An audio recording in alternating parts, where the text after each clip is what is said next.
আসসালামু আলাইকুম। ঘন কুয়াশায় আচ্ছন্ন সিলেট নগরী গ্রাম অঞ্চলও আরও অনেক বেশি কুয়াশা পড়ছে। দেশের বিভিন্ন জায়গাত কমতে পারে তাপমাত্রা কমার কারণে শীতর প্রকোপ আরও বৃদ্ধি পাইতে পারে। দেশের বিভিন্ন অঞ্চলও তাপমাত্রা কমার সাথে সাথে দমকা হাওয়া সহ অনেক জায়গাত শৈত্যপ্রবাহর আশঙ্কা করছেন আবহাওয়া অধিদপ্তর থাকি। সিলেটর মৌলভীবাজার শ্রীমঙ্গল তাকে শুরু করিয়া আরও বিভিন্ন জায়গাত শীতর প্রকোপটা আরও অনেক বেশি বৃদ্ধি পাইতে পারে। এমনিতেই অনেক বেশি ঠান্ডা পড়ছে, আপনারা দেখতে পারা প্রচুর কুয়াশায় অন্ধকার হয়ে গেছে, লাগের ধুমা মানে ধুমা লাগের আর কি।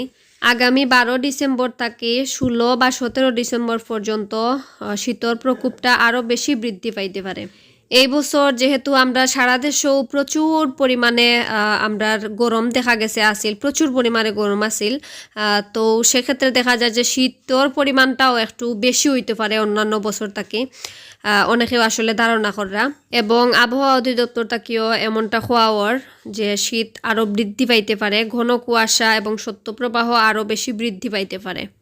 আজকে আমরা সিলেটও প্রচুর পরিমাণে কুয়াশা পড়ছে এবং ফুটা হইয়া হালকা ফুটা বৃষ্টির লেখান আসলে বোঝা যায় যেমন আসলে বৃষ্টির ফুটা ফোড়ের। এবং গতকালকেও দেখা গেছে যে হালকা গুড়ি বৃষ্টির ফুটা আমরা উপলব্ধি করতাম পারছি, এবং এটা কিন্তু আরও বৃদ্ধি পাওয়ার আশঙ্কা আছে।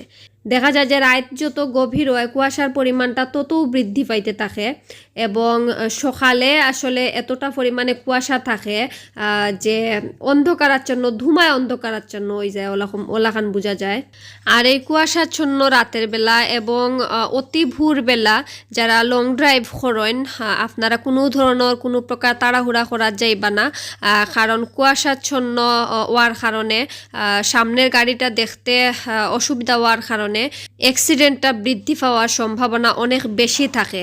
এবং আমরা যাত্রী ভাই বোনা নকল চিন্তা না শুন আপনারা কোনো প্রকার তাড়াহুড়া আমরা ড্রাইভার বাই হলরে করবা না, এতে করিয়া কিন্তু আসলে অনেক বড় বা মারাত্মক দুর্ঘটনার কারণ হইয়া দাঁড়াইতে পারে। আর অনেক সময় তো কুয়াশা এমন বেশি থাকে যে রাস্তাটাও আসলে দেখিয়া ড্রাইভ করা অনেক সময় কঠিন কাজ হইয়া দাঁড়ায়। আপনার একটু অসতর্কতাও কিন্তু আপনার সারা জীবনের কান্না হইয়া দাঁড়াইতে পারে, মানে সারা জীবনের কান্নার কারণ হইয়া দাঁড়াইতে পারে। কাজেই আজকের ভিডিওটা একটা সতর্কতামূলক ভিডিও, আপনারা কষ্ট করে ভিডিওটা বেশি করে শেয়ার করিয়া দিবা, জেলা আমার একটা ভিডিও বা একটা কথা এবং আপনার একটা শেয়ারের মাধ্যমে অন্য একটা মানুষ উপকৃত হইতে পারেন এবং সতর্ক থাকতে পারেন, এবং এই যে ভয়াবহ দুর্ঘটনার বা মর্মান্তিক যে ঘটনাগুলার হাত থেকে বাঁচিয়া থাকতে পারেন।